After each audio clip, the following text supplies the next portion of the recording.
I guess I'll just start from the beginning. My name's not important, right? I don't like sharing that stuff anyway. I was this young teacher back then, like 25 or something, teaching math to middle school kids. After my girlfriend dumped me, we were together 3 years, but whatever. I needed a cheap place quick.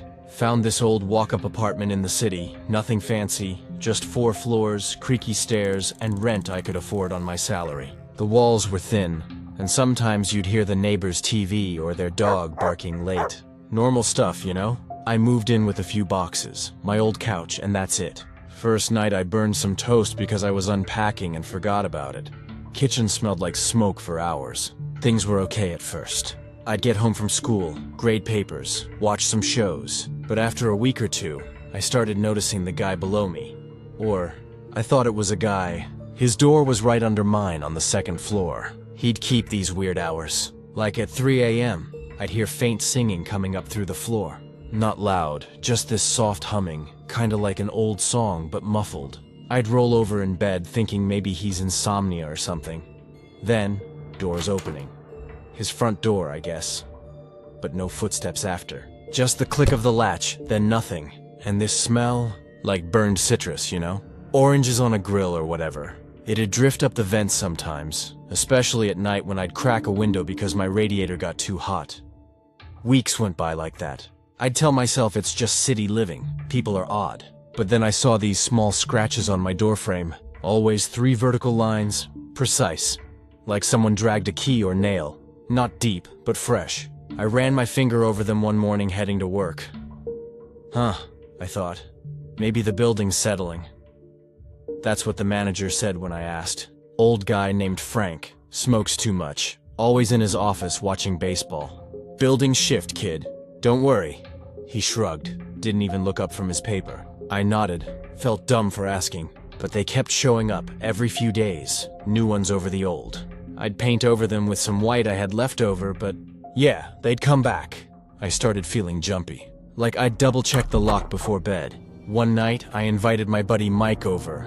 He's this guy from college, works construction now. Dude, you gotta hear this, I said. We stayed up with my phone recording. Around 3, the singing started. Soft, like before. But on the tape, wait, no, we listened back right there. It wasn't just humming. Something low and articulate, words maybe, but garbled. And it paused every time Mike whispered something like, "You hear that?" Pause, then it'd pick up again. Mike laughed it off at first, awkward like, probably the pipes or whatever. But he left quick, said he had early work. Next day he texts me, "Can't sleep, man. Woke up with these marks on my wrist, like teeth bites but small." He couldn't explain it. Said he must have scratched in his sleep or something, but he sounded off, hesitant. "Don't come over again," he joked, but not really. I didn't push it. I went back to Frank, the manager. "Who's the tenant below me? Name?" Frank looks at his ledger, flips pages slow. "Moved out 6 months ago, unit's empty." My heart kinda skipped, I guess. He takes me down, unlocks it. Empty, yeah, no furniture, dust on the floor. But the heat registers, they were warm. I touched one, felt the air coming out hot. "But it's unplugged," Frank mutters, checking the wall. "No cord even." He shrugged again. "Old building, weird wiring." Neighbors started acting funny too. This lady on my floor, Mrs. Gomez, she'd take the elevator instead of stairs at night. "Something down there," she whispered once, crossing herself. Others avoided the stairwell after dark, said it felt cold, even in summer. I had nightmares that week, bad ones, waking up sweating, thinking I heard scratching at the door. Decided to pack up, find a new place, move to the studio across town. Nothing special, but quieter. 2 days in, I see them. Same 3 scratches on the door frame. Fresh. I froze, just stared. Then, I don't know why, but I grabbed a knife and ripped the paint back. Underneath, old charcoal drawings pressed into the wood. Tiny human figures like stick people with these cryptic symbols around their necks. Loops and crosses, smudged but clear. I dropped the knife, backed away. Who drew that? How'd it follow me? I still live there. Rent's cheap, you know? But nights I hear that humming sometimes. Faint from below. And the smell? Burned citrus. I don't ask questions anymore. Just lock the door, turn up the TV. What else can you do?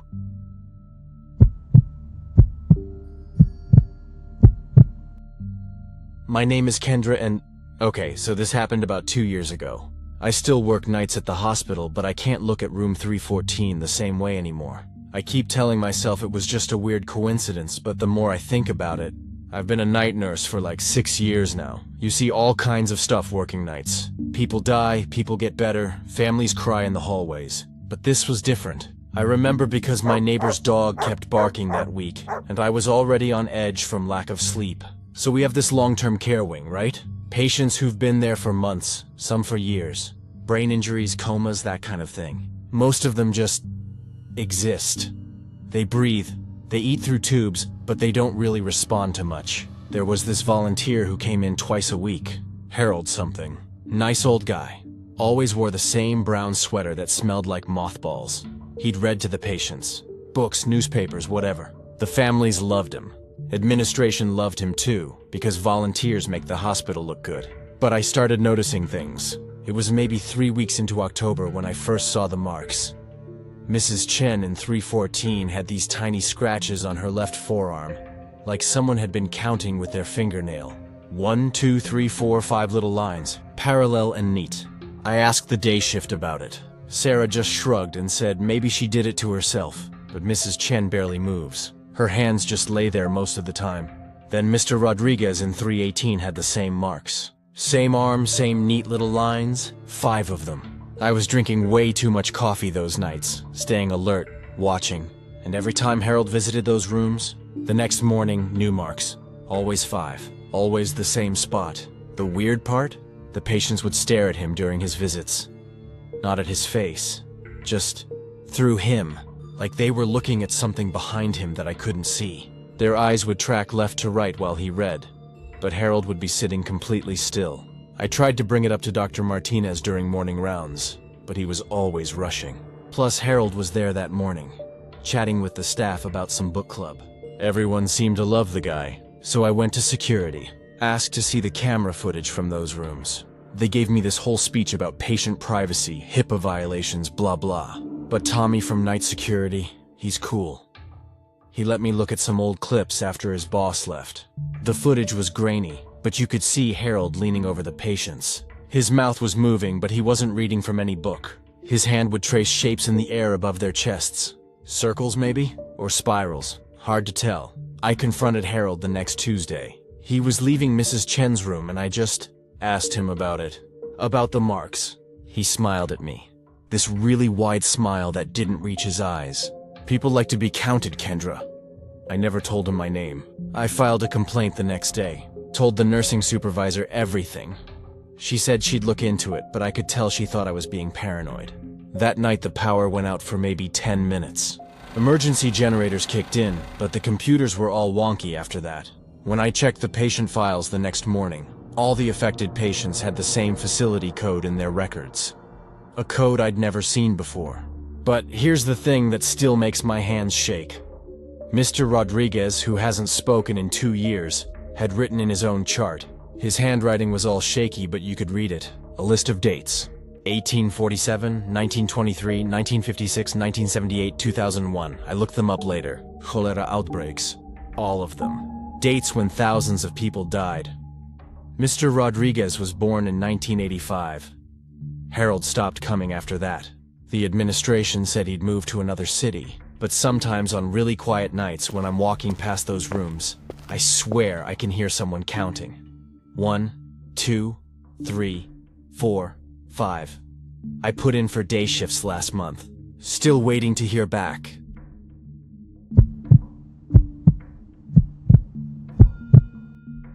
I won't give my name. Call me the niece. My uncle lived alone in a small bungalow by the river. He died. I had to go through his things and sell the place. I didn't plan to stay. Just a week to sort, clean, call a realtor. The house smelled of old wood and stale tea. I found a locked file, key in a coat. Inside, dozens of letters to himself from 30 years.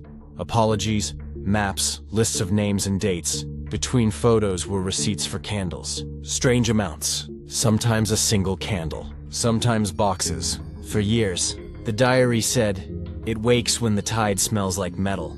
A neighbor fed pigeons. He gave me grainy photos, night shots, my uncle at the river, whispering, dropping pebbles in a pattern. The neighbor said he watched him tap the water like a code. He wasn't joking. He told me he smelled something. I don't know how to say it. Wet old coins, he said. Weird. I moved in to renovate. I thought I would get it done fast. First night I found my name carved under the kitchen table. Tiny, rough letters. I ran my finger over them, felt cold. The back floorboards had a shallow groove, scraped like something had rubbed there for years. I remember the boards creaked whenever my cat ran across them at night. Little things. Small things crept in. The sink would drip once at 2 a.m. My cat stared at the attic stairs and hissed. Workers I hired called in sick. One text said he felt a dragged weight at night. Another quit after he woke to a noise like heavy steps on the attic and felt something shift on the rafters at 2 a.m. It was like someone walking above me, he wrote. He wasn't very brave. I was stupid. I left a window open. I walked the river at night.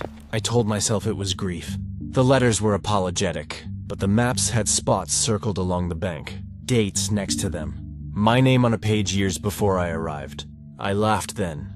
I shouldn't have. I made tea and forgot the bag in the pot. The smell was awful. Little human stuff. Not scary, not yet. I woke to pebbles tapping on the back porch. Tiny piles of stones on the bank. 5 stones each, neat, regular spacing. Like practice. I picked one up. It was cold and slimy. I put it back. Stupid, I know. Once I dreamed of hands. Woke with my throat dry. The kitchen smelled like burned wax. Receipts and photos showed candles. Someone had been buying light. Weird boxes, cheap candles, fancy ones. I couldn't make sense. I tried to leave. I packed. I hesitated. I heard a soft hum in my head. The last day a storm rose. The river smelled sharp, metallic. I stood at the kitchen door and felt the air pinch my lungs. Outside, something slid in the mud. A wet crescent made by a slow, steady motion. I thought of the diary line and I froze. Next morning, the workers were gone. The realtor wanted a fast sale. I sold the house and left. I thought it was over. Months later, the new owner sent a photo. A dark, wet crescent along the bank. Small, regular marks in the mud. Not animal prints. Like repeated palm presses. I stared until my eyes hurt. Sometimes I dream of my uncle by the water.